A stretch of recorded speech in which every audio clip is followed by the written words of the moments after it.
Good evening, ladies and gentlemen. Arthur Schnitzler died in 1931, 6 years before Austria was finally erased off the map of Europe. He said once, speaking of a friend's death, "But a man is not really dead until all those who knew him and loved him are dead too." In a much deeper sense, this is true of a city. Vienna still lives today in the music and the words of the men who knew her and loved her. Not the city of ghosts and shadows that she had become since the war, but the flashing, imperial Vienna that she was at the turn of the century, when young Arthur Schnitzler, as a young man, gave up his medical practice to become her favorite writer. The Affairs of Anatole is Schnitzler's first and most popular work. Subsequently, he wrote plays, novels, and short stories. And almost every word he wrote is about the city in which he spent the 70 years of his life. The streets of Vienna, the parks, the Viennese woods. These are the places where Schnitzler is most at home. With a few deft touches, he can conjure up the old world charm, this easygoing, pleasure-loving spirit that is so typically Viennese. One can almost feel the cobblestones in the old and narrow streets. Hear the icy wind piping around the corner of the Stephanplatz. See the exquisite carved outlines of the Stephankirche melt into the snow. A few words. We see the Prater at night, bright with gaslight. The lines of carriages outside the theaters. The lovers under the willow trees along the Danube, among the distant waltzes. Here, in this brilliant, charming city, live the men Schnitzler has created for us. And here live the women who love, and for whom love and happiness are just half understood, enchanting melodies that drift on the wind, who never think of the future or the past, who live from moment to moment untroubled by the depth of their emotions, who carelessly receive and waste the fragments of happiness that fall to their lot. From among these people, Arthur Schnitzler spins his wistful, humorous, and tragic story, The Affairs of Anatole.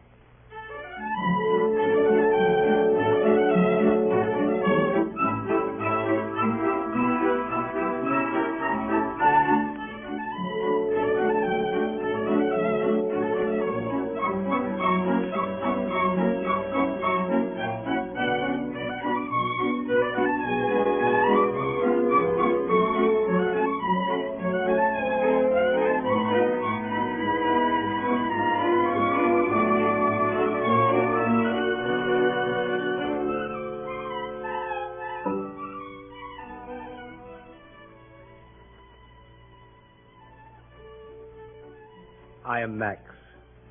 For better or for worse, I am Anatole's best friend. We were at school together, and then in the Hussars. I remember that winter well. It was the winter we had the Golden Room at Sacre's every night for supper. It was the winter it snowed so much. It was the winter Cleo de Meraux danced for 6 weeks at the Bonbonniere. It was the winter Rico the Gypsy played his violin at the Bristol before he eloped with the Queen of Saxony. It was the winter I was in love twice, and Anatole 7 times. Altogether, it started as a very gay winter.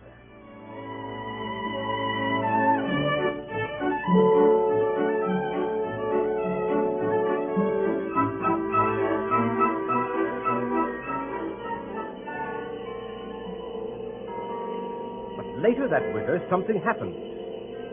Anatole began to behave very curiously. Now and then people reported meeting him in the strangest places, in the snowy streets and beyond the ring at twilight, in little restaurants in the suburbs. And then suddenly, it was Christmas Eve in Vienna, and there were wreaths and candles in the windows, and the shops in the Kürtnerstrasse were full of people buying presents for each other, and then hurrying home for dinner in the snow, as the evening bells began to ring high up in the stately tower.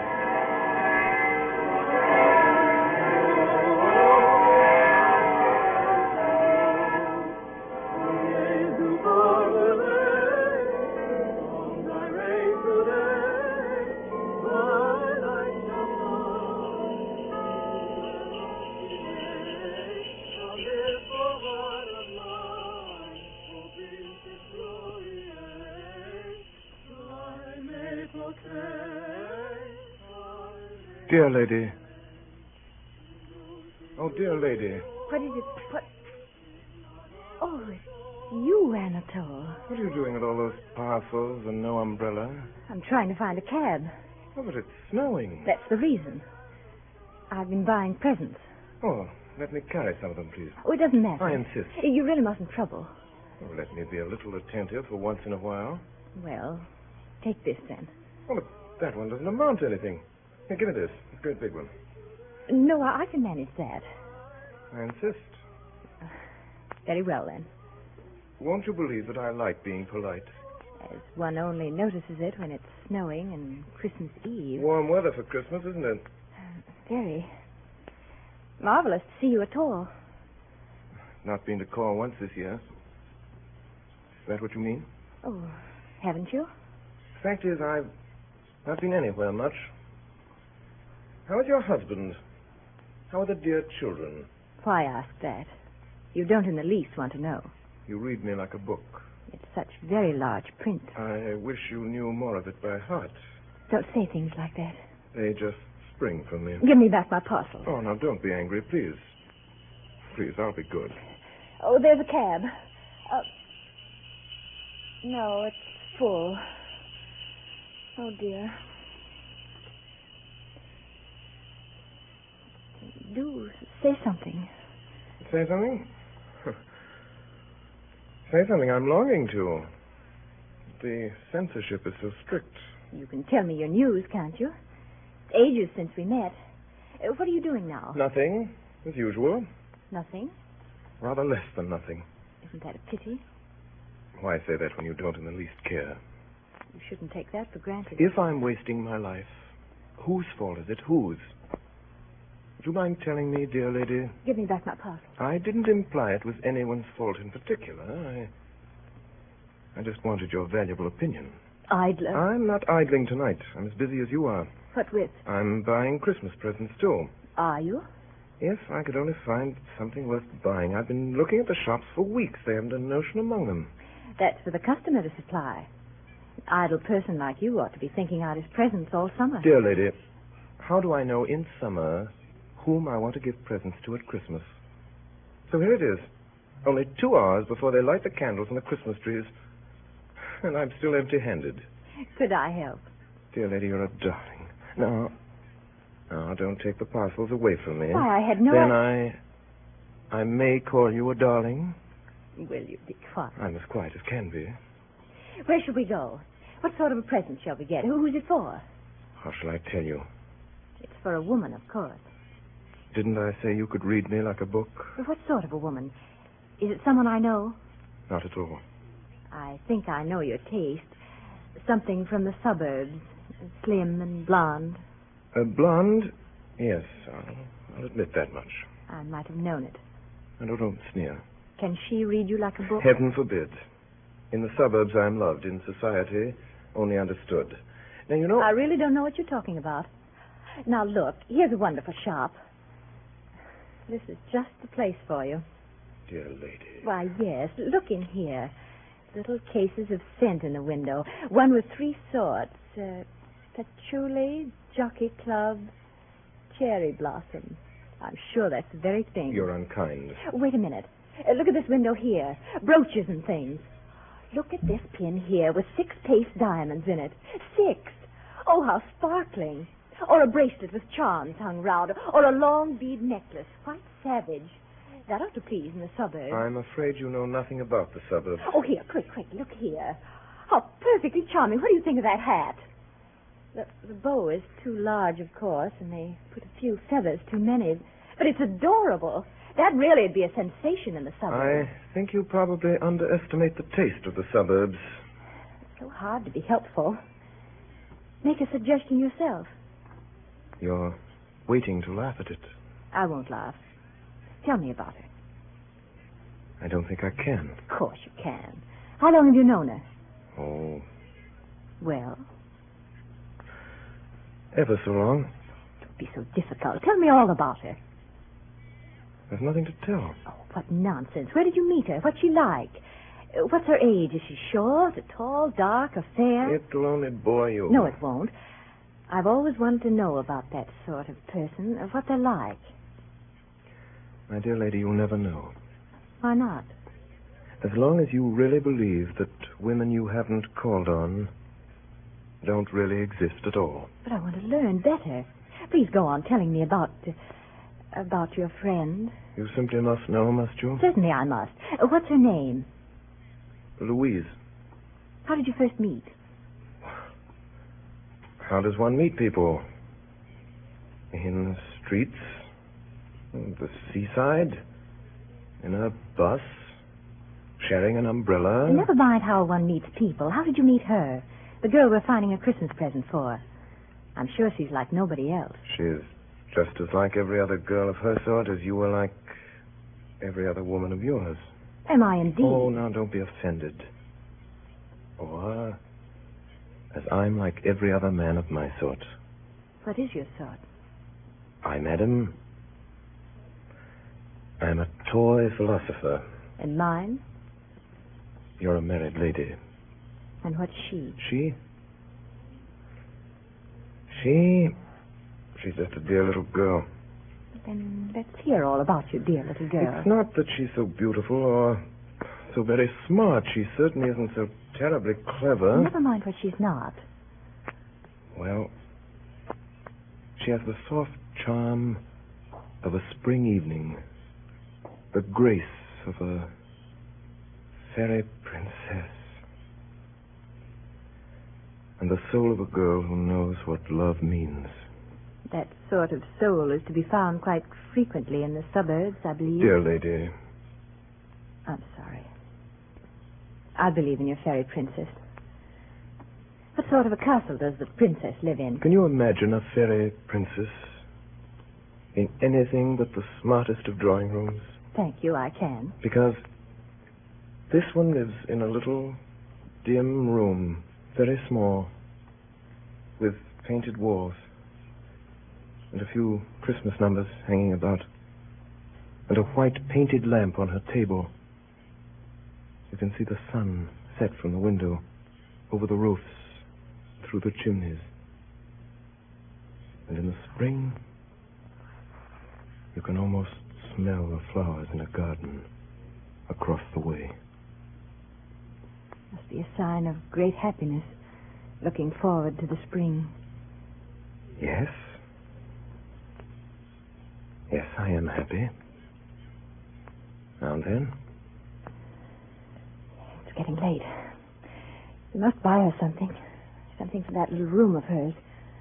Well, she thinks it's so pretty as it is. Is she waiting for you now? Certainly. She's waiting. Tell me, how will she receive you? Oh. The usual way. She hears your step on the stairs, doesn't she? Sometimes. And goes to the door. Yes.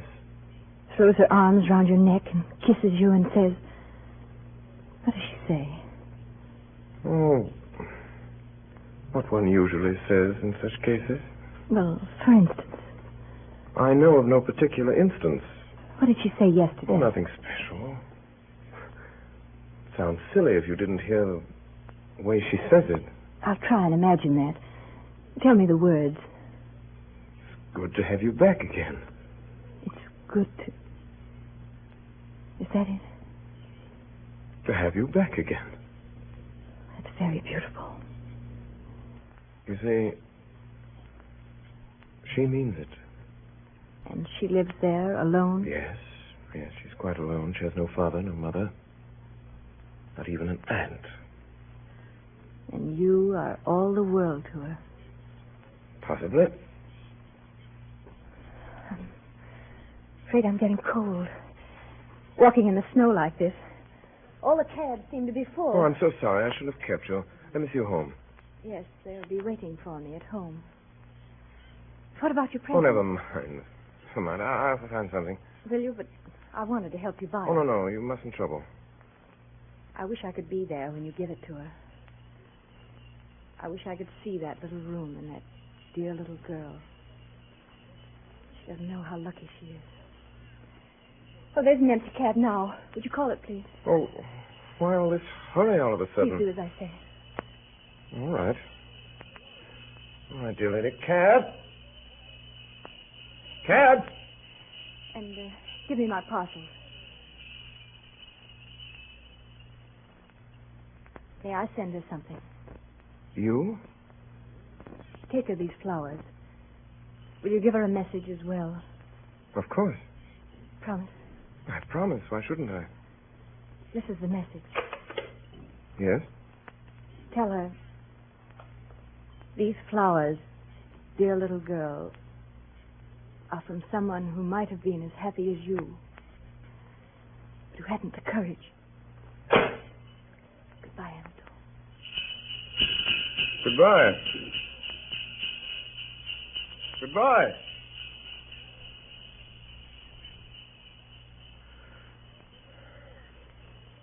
Cab. Cab. I say cab. Oh, cab.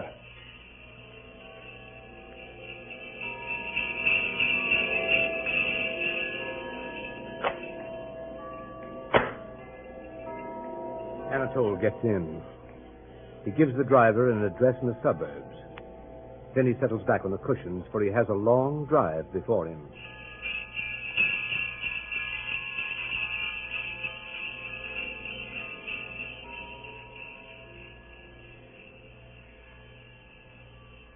And soon the streets full of Christmas shoppers are left behind.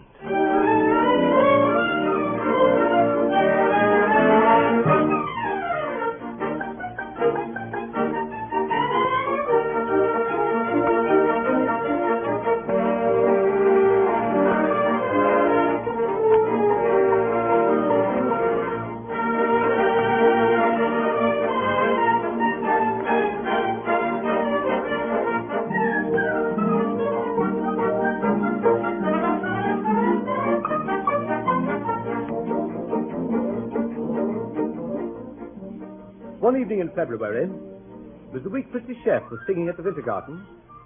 Anatole asked me to meet him for supper at Sarah's. The Golden Room had been reserved by an Hungarian duke with curly mustaches, so we had the Red Room on the second floor, with the gingerbread mirrors and the crimson plush.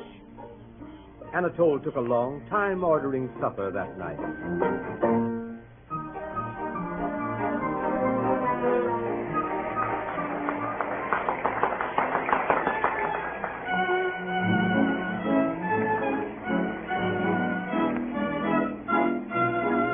With that, a white Moselle wine, sir. That's right. Yes, sir. And with a filet au truffe, champagne, Veuve Clicquot, 1906. Veuve Clicquot, 1906. What do you think, Max? Anatole, haven't you done ordering yet? I've told you, Max. It's a very critical occasion. Yes, Clicquot, 1906. Yes, sir. And, see now, after that, vanilla cream a la Sacher. It's her favorite dessert. Vanilla cream, sir. A supper for three, sir. Yes, supper for three. You can serve us as soon as the lady arrives. Yes, sir. Very good, sir.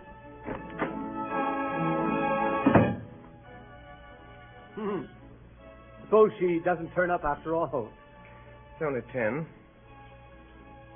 Well, quarter after. Couldn't be here yet. The ballet must have been over long ago. Give her time to take her makeup off and get dressed. I say, Max, should I go over and wait for her? Oh, don't spoil the girl. Ha, ha, ha. Spoiler. Huh. Spoiler.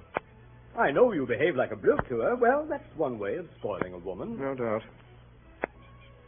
You know, Max, I feel very solemn tonight. Solemn? Have you asked her to marry you? Worse than that. You have married her? I have not. What makes this evening so solemn, my friend, is that it is the end. What? Yes, our farewell supper. What am I here for? You, my best and oldest friend, You are to be the undertaker to our dead love. Thank you. I shall have a very charming evening. All week I've been putting off this supper. You must have quite an appetite for this time. Oh, we've had supper every night, but I've never known how to begin the right words to use. I tell you, Max, it's nervous work. Do you expect me to prompt you? No, I expect you to stand by me, smooth things down, keep up quiet, explain. Then suppose you explain first. With pleasure. She bores me. I see. And there's someone else who doesn't. Yes. Ah. The other. What type? Oh, no type at all, Max. Something quite new. Quite wonderful. She makes me feel as I've never felt before. I can't describe her. She's like a Viennese waltz.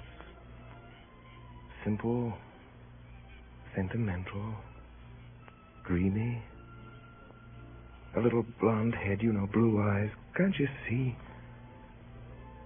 Oh, no, of course you can't. And how can I explain? If I take her a bunch of violets, she receives it with a tear in the corner of her eye. Try her with a bracelet sometime. I knew you wouldn't understand in the least. I should no more think of bringing her to a place like this with people like you. You know where she likes to go? No, you don't. She likes to go to little, cheap, quiet places with flowered wallpaper and a phonograph in the corner. Yes, we've been to one every night this week. You said you had supper with me. Well, so I have. So I have 2 suppers every night this week. One with a girl I'm trying to win, the other with a girl I'm trying to lose. I haven't done either yet. Well, suppose you take Mimi to the little cheap restaurant and bring the new blonde here. That might do it. That shows how little you understand. Oh, such a child. If you'd seen her face when I ordered a bottle of wine. Tears in the corner of her eye. She simply wouldn't let me. What have you been drinking all week? Well, beer after 10. Such is life. Your life. But I've had enough of it. To a man with my nice sense of honor. My nice sense of honor, Max. I heard you the first time. If I go on much longer with this double life, I shall lose my self-respect. I remember telling Mimi, in so many words, soon after we met, when we swore that nothing should ever part us. Mimi, dear, I said, Mimi, whichever of us first discovers that our love is over, must tell the other. Quietly and calmly. Besides swearing that nothing should ever part you. Good. If I have said it once, Max, I have said it 50 times. Mimi, I have said we are both perfectly free, I said. We shall go each our own way. Calmly, Max, and quietly. Only remember, Mimi, I said, if there's one thing I can't stand, it's deceit. Then it ought to be quite easy to... Easy? I don't know. It comes to the point somehow I can't tell her. Oh, she'll cry, Max. I know she'll cry. And I can't bear that. Suppose she cries and I fall in love with her again. That wouldn't be fair to the other one. And if there's one thing you can't stand, it's deceit. And what do I do here tonight? Well, it'd be easier with you here, old man. Happy to oblige. How shall I start? Tell her she's better off without you? Is that what you want me to do? That's something of the sort. Tell her she won't be losing so much, Yes, Anatole. Yeah, there are hundreds of better-looking men. Better-looking, richer men. Handsomer, richer, and cleverer. I shouldn't exaggerate. Come in. The lady, sir. Sure in. This way, madame. Oh, so here you are. Yes. Here we are. Here we are. Let me take your wrap. You're a nice one, aren't you? I looked all over the theater. Good thing you hadn't far to come, wasn't it? You said you'd be there. You ought to be there. Hello, Max. Let's feed. Come in. What's he knocking for today? Well, you can serve supper now, Yes, waiter. Yes. You weren't out front tonight. No, I wasn't out Well, front. you didn't miss much. It was awful. Anatole, I've a bit of news for you. Have you, my dear? Have you? Important. Mm-hmm.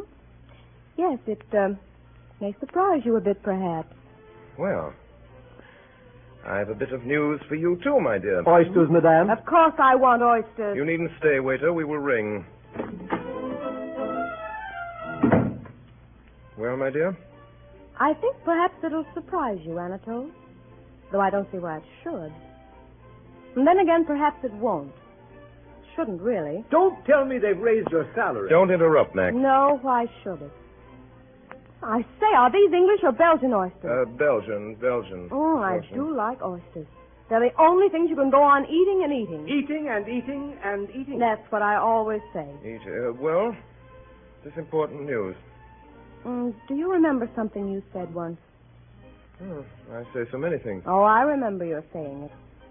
You said, Mimi, if there's one thing I can't bear, it's deceit. Go on. Go on. Always tell each other the whole truth before it's too late. That's what you said. Yes, I'm... Anatole, suppose it is too late. What's that? Oh, it's all right. It isn't too late. I'm telling you in time. Just in time. Mimi, are you crazy? What's this? You stop staring at me and eat your oysters, Anatole, or I won't say a word. Confound the oysters. Eat! If you go on with what you were saying, I don't like these jokes. Now, didn't we agree that when the time came, we wouldn't make any fuss? We'd tell each other quite calmly and quietly. Well, the time has come. You mean... Yes, I do, Anatole. This is the last time we have supper together. Would you mind explaining? All is over between us. Is it? Admirable. Nothing admirable about it. It's true. My dear Mimi, I'd like to understand. Has someone asked you to marry him? Oh, Anatole. I wouldn't throw you over for that. Throw me over. It's no use, Anatole. I'm in love. Madly in love. Max, shut up. There's nothing to laugh at, Max. Oh, never mind him. Now, Mimi, I think you owe me an explanation. Well, I'm giving it to you. I'm in love with somebody else. And I'm telling you straight out like you told me to. Calmly and quietly. May I inquire what sort of a low... No, my dear, don't be coarse. I demand to know. Oh, do ring the bell, Max. I'm so hungry. Hungry. Such a moment. Hungry. Well, remember, old man, this will be the first supper she's had tonight. Come in. What do you want? You rang, sir? Yes, bring the next course. Where's the wine, waiter? Where's the wine? Are you asleep tonight, waiter? Beg pardon, sir. The wine is on the table. No, the champagne. Very good, sir. Now then, you will please explain. Never take a man at his word. Sounded so nice when you said it. When we feel it's coming to an end, you said, say so. And we'll each go our own way, calmly and quietly. That's what you said. For the last time. Mimi, are you going to tell me? He calls this being calm and quiet. My dear girl, doesn't it occur to you that I have some right... Ooh! What wonderful wine. Drink it up. What's the hurry? You generally get it down quick enough. Oh, but it's goodbye to wine, too, Anatole. Maybe for years. Maybe forever. Oh? Why? No more Moselle for me. No more oysters. No more champagne. And no more filet au trou. It's all over now. Now then, who's the lucky fellow? If I told you, you wouldn't be any the wiser. Well, what sort of a chap is he? How'd you come across him? What does he look like? He's a perfect picture of a man. It's fine. Yes, that's fine. There'll be no more oysters for me. Yes, he said that. No more champagne. Confound it, there must be something else to tell about him besides the fact that he can't buy you oysters and champagne. Yes, that isn't what you'd call a professional. Oh, you make me sick. What do I care as long as I love him? I'm going to try throwing myself away for once. I've never felt this way about anyone before. Ever. Is he a clerk, Mimi? Is he a chimney sweep? Is he a candlestick maker? Don't you insult him. You tell us. He's an artist. What kind of an artist? A trapeze artist? He's a fellow artist of mine. Oh, an old friend, eh? You've been seeing a lot of him, eh? Do you think I'd be telling you if I had? I'm taking you at your word. I'm telling you about it now, before it's too late. So, you're in love with him? Yes. Oh! Do I know the fellow? I don't suppose you've ever noticed him. He's in the chorus, but he'll go far. When did this thing start? Tonight? That's not true. Oh, yes, it is. Tonight, I knew it was my fate. Your fate, Max. Her fate. Yes, my fate. Why not? Well, a thing like that is fate. Now, Mimi, I want to know the whole story. I have a right to know. Now, how long has this been going on? When did it begin? When had that fella the Yes, confounded I impudence... think you really ought to tell us. So, this is all the thanks I get for doing the straight thing. Give me some more champagne, Max. Haven't you had enough? What? When it's the last I'll get? For a week or so. Forever. I'm going to stick to Carl. I love Carl for himself alone. He won't bully me, the darling. Mimi. Mimi, I want the truth. How long has this thing been going on under my very nose? How long, Mimi? Tonight, indeed. Don't believe it if you don't want to. Mimi, tell the truth. You and Anatole can't part friends unless you do. And after that, I've a bit of news for you. Yes, Mimi? Well, it began like this. Champagne, please. Here you are. Go on. Well, 2 weeks ago, he brought me a rose. A rose. Oh, so shy he was. Shy. I laughed. I couldn't help it. Why didn't you tell me? And he hung around at rehearsals and made me cross at first. And then it didn't. No, I'm sure it didn't. And then we began to have a little chat. And then I began to take such a fancy to him. What did you chat about? Old things. He got expelled from school. And then he went into business, and that wasn't any good. And then he thought perhaps he could act. And never a word to me about all this. And then we found out that we used to live close to each other as children. Just fancy. Most touching. Wasn't it? Well? That's all. Champagne, please. It's my fate. Can't struggle against your fate, can you? Can't struggle against... Mimi, I still haven't been told what happened tonight. What happened? She's asleep. Oh, well, wake up. I want to know what happened tonight. Mimi. Mimi? Tonight he told me he loved me. What did you say? I said I was awfully glad. And I must be straight with him, mustn't I? So it's goodbye to you, Anatole. I don't think I ever really liked you, Anatole. Not really. Thank you. Thank you. I'm happy to say that leaves me cold. Don't be mean. Would you be surprised to hear that I hope to get on very well without you for the future? Really? Yes.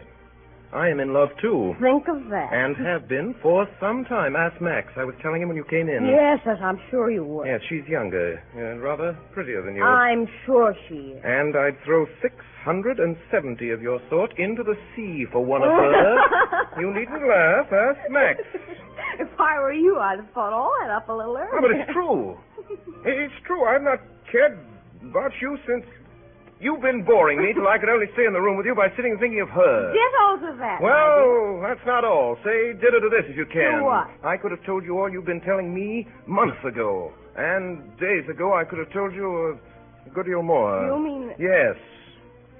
Yes, I do. I behaved very badly to you, dear Mimi. Oh, you cad. Max, give me my things. Hat, cloak. It only goes to show it. Doesn't it? Show what? What a brute a man can be. A brute, am I? Yes, a brute. A low brute. After all, I never told you that. What? Oh, never mind. Never told me what? I never would have told you either. Only a man could be so low. I beg pardon, sir. The dessert. Ooh! Vanilla cream. Give me mine quick. Can you eat vanilla cream at a moment like this? Oh, yes, of course she can. It's goodbye to vanilla cream forever. No more vanilla cream. No more Moselle. No more champagne. No more oysters. And thank goodness no more Anatole. Oh, waiter. Cigars. The biggest you have. Yes, madame. I say, what on earth, you Don't cigars? worry. They're not for me. They're for him, the man I love. Bye. Well, there you see. It's very easy after all.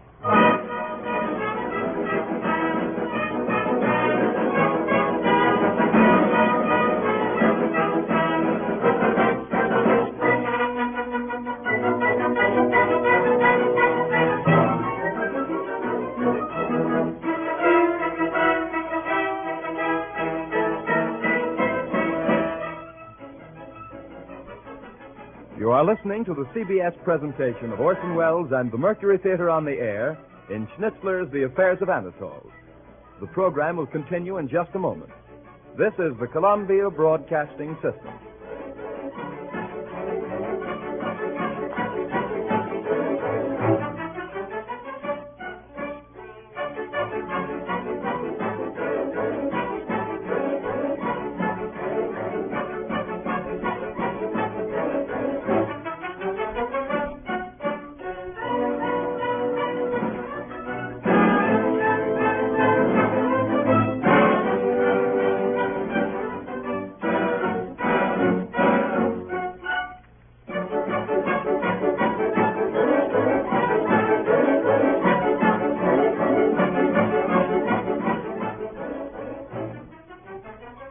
We continue now with the performance of The Affairs of Anatole, featuring Orson Welles and the Mercury Theater on the air.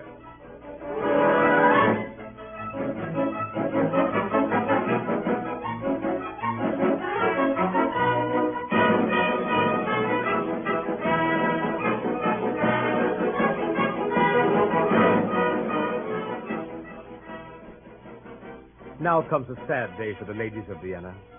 It is spring. The woods of Semmering are full of lovers. In the Wienerwald, the chestnut trees are in bloom, and Archduke Louis Ferdinand's hussars are out on their black horses in their tight silk uniforms of blue and crimson. But for the ladies of Vienna, it is a sad day. In his rooms on the Graben, the rooms they know so well, with the high molded windows and the shining floors, Anatole awakes for the last time. Did you ring, sir? Yes. Yes, Franz. Bring me some breakfast. Very good, sir. Breakfast for one, sir? Yes, Franz. Breakfast for one. Oh, and Franz, bring me that box. A box I was looking at yesterday. The one with the letters, sir? That's right. There it is, sir. Right beside you. Oh, thank you, Franz. There's someone at the door this time of the morning. Answer it, Franz. Yes, sir. You know, I don't feel in the least like getting married, Franz. No, sir. No.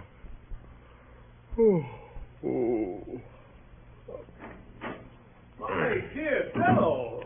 Breakfast for two, Franz. Anatole, old fellow! Max, what are you doing here at 8 o'clock in the morning? Nearly 10. Well, what are you doing here at 10 o'clock in the morning? I say you're very jumpy. What's the matter? Yes, I am very jumpy. Not today. You shouldn't be jumpy. Oh? What is it you want? It's about this wedding. Oh, the wedding. You know your cousin Alma's one of the bridesmaids. About her bouquet. Well, what about it? I forgot to order it. I forgot to ask her what color she's wearing. What do you think? White or pink or blue or green? Certainly not green. Are you sure? You know Alma never wears green. How do I know? Don't shout. It's nothing to be excited about. You know what color she'll be wearing at your wedding this morning? Yes, pink or blue. Which? Who cares? Confound it, the bouquet's supposed to match. You order to. You can wear the other in your hair. That's a silly I'll joke. be making a sillier one in an hour or two. A cheerful bridegroom, I must say. What on earth have you got there, all those letters and things? Those letters and things are my past. Your what? My past. My dead and buried past. Yes, Max, I'm going to ask you to take care of it for me. Your past? Better burn it, I should think. I can't do that. Why not? Well, this is how I'm true to them. To all the women I've ever loved. You know, I never forget a single one, Max. I've only to turn over these letters, and dead flowers, and locks of hair. You'll have to let me come round to your place and turn them over occasionally, Max. And, you know, back they'll come to me. I'll be in love with them all again. And I'll adore them as before. Yes, the idea being that you want to use my rooms as a meeting place with your dead love. Suppose there were some magic phrase, Max, that could force them all to appear. Call them back out of the utter nothingness. Well, let's think of a phrase. What about, my only love? Yes. Yes, my only love. And then they'd all come. One from a villa in the suburbs. One from her crowded drawing room. One from her dressing room at the theater. Several from their dressing rooms at the theater. Several. One from a shop. One from the grave. One from here, one from there. My only love. You see, Max, I'm a methodical man. Is it done alphabetically? Oh, no, there's a label for each, like the motto on a cracker. Huh. A verse or a phrase will recall the whole thing to me. Oh, no names. Susan and Jane and Mary suggest nothing. May I look? You know, I wonder if I can still remember them all, Max. I kind of looked at some of them for years. I loved her. When she left me, I thought I should have killed her. My kisses on your neck remain, and nothing else, Matilda. But that's her name, What a name, Matilda. It wasn't her real name, Max. I'd written killed her, and there aren't many rhymes to that. I always did kiss her on the neck, though. Who was she? Oh, it doesn't matter. I loved her. Once. That's all there is to... Well, stand down, Matilda. She does up small, anyhow. Yes, one lock of hair. No letters? Letters from Matilda? That would have inked her fingers. Don't you sometimes wish women weren't taught to write? Exit, Matilda. Poor Matilda. No, you mustn't insult her. I've loved her. She's sacred. How stupid of me. Yeah. Who's next? When sad, my child, and sick of earth, my thoughts to your young man fly far, and then I laugh for all I'm worth. Oh, dear, how funny some things are. So they were.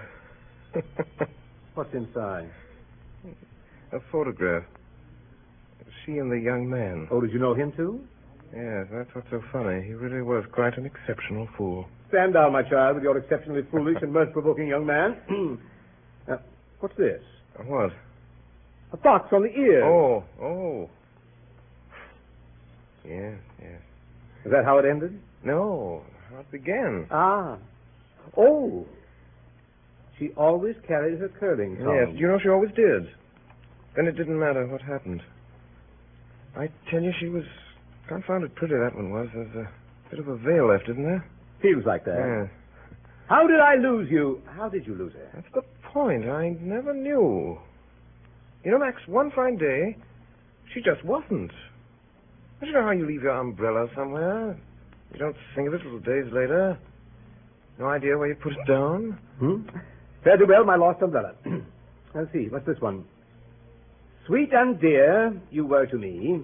Girl with roughened fingertips. Past or... Oh, that was Hilda. You remember Hilda. What became of her? She married a milkman. Did she now? That's what happens.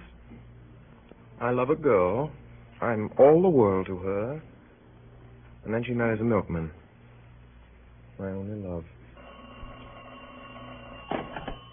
Hello? Yes, madame. One moment, madame. France. France! One moment, madame. Who is it, France? It's a lady, sir.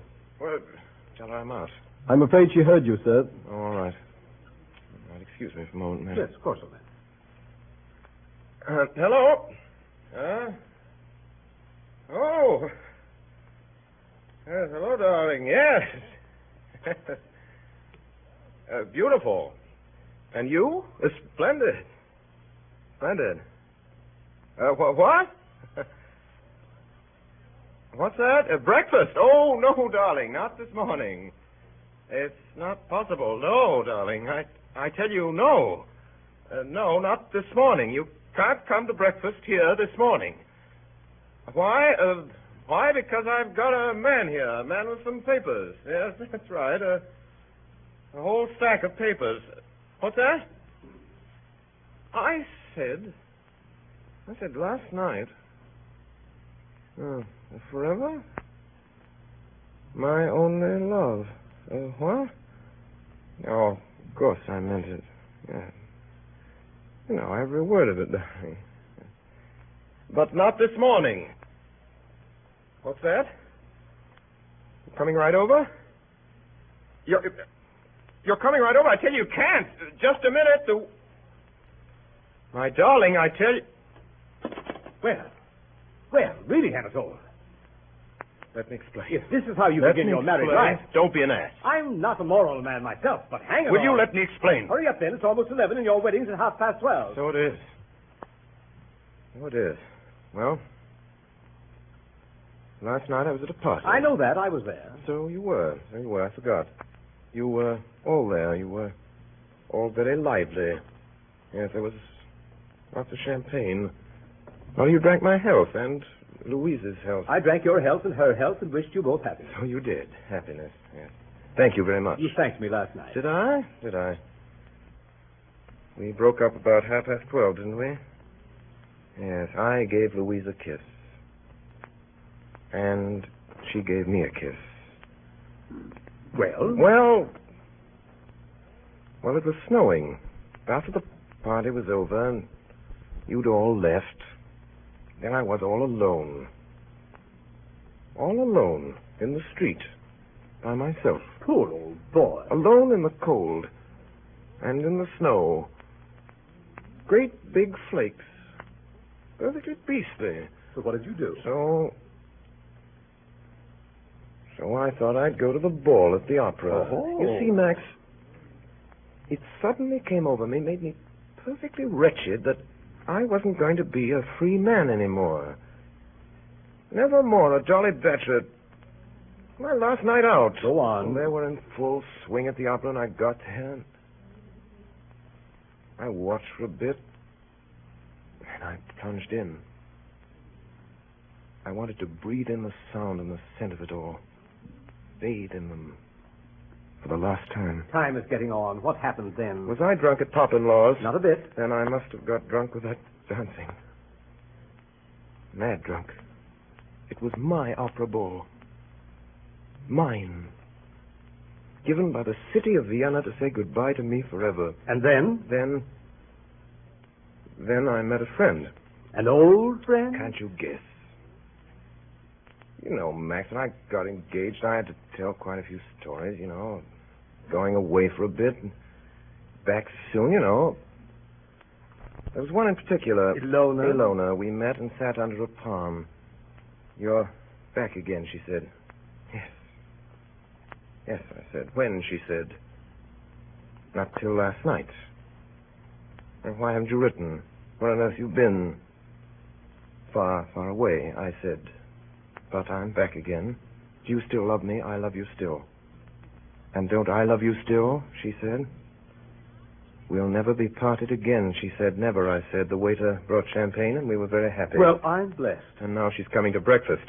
You know, looked at it in a certain light. This is pathetic. It's perfectly disgraceful. Yes, it is disgraceful. It is very pathetic, too. Who's that?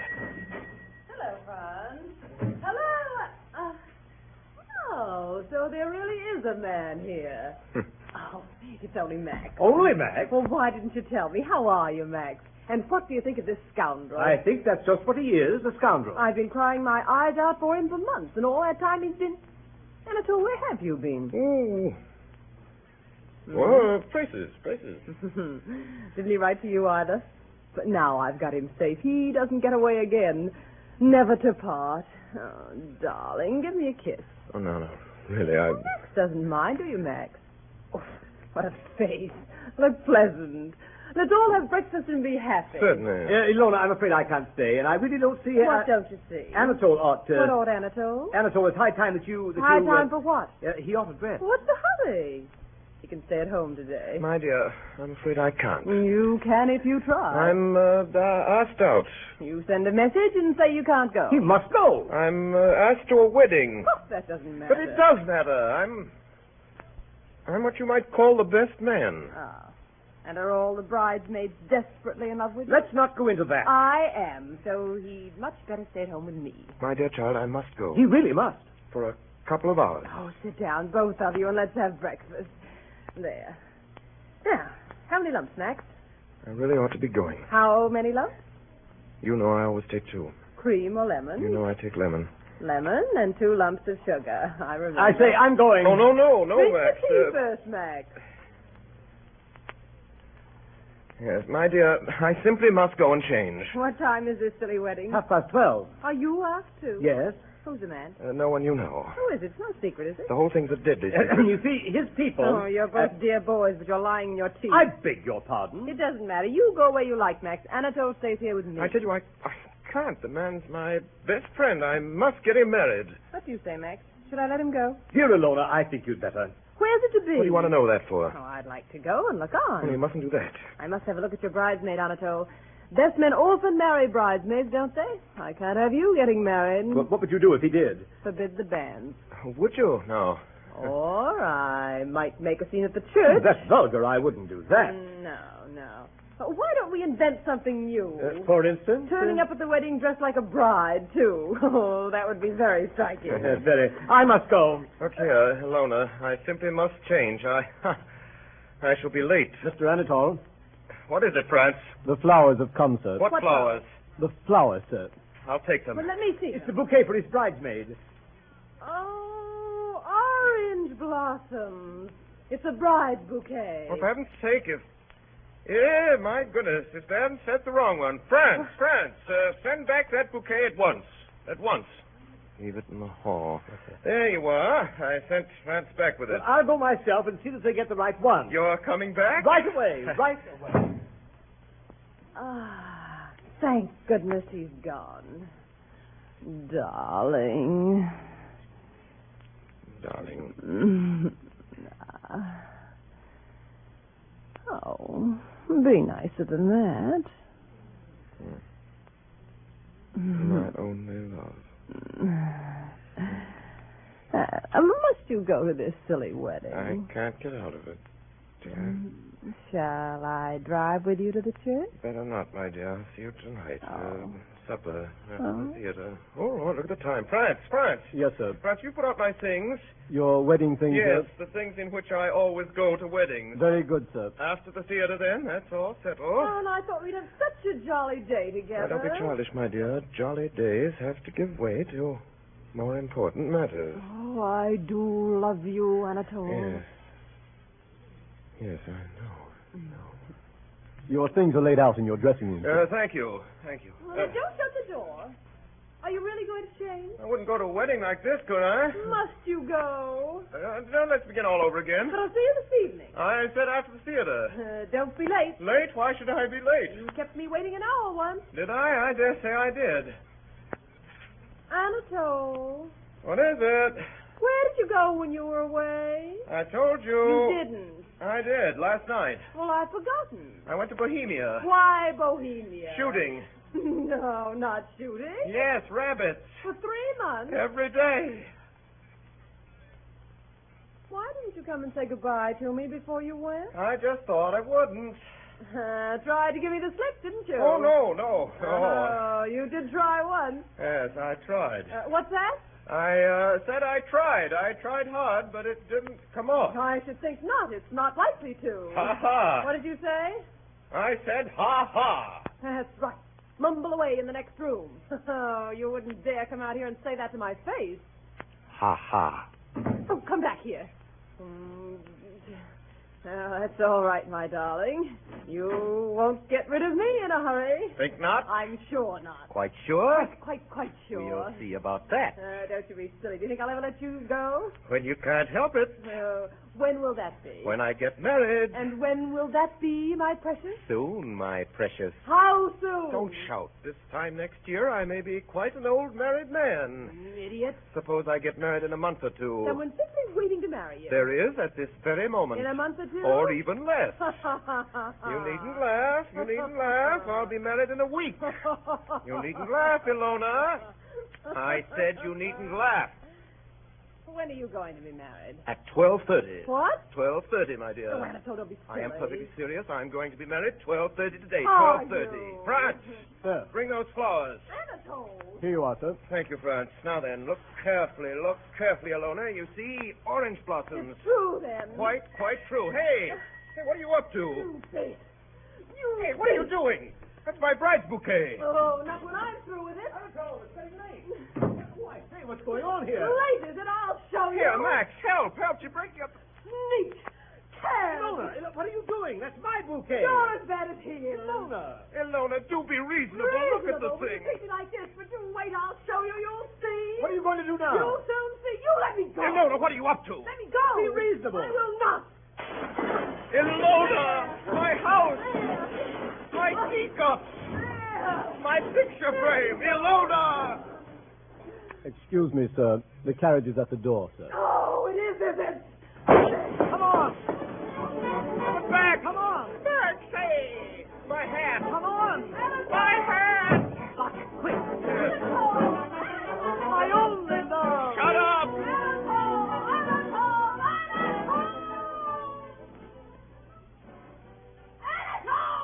I, Anatole, take thee, Louise, to be my lawful wedded wife, to have and to hold from this day forward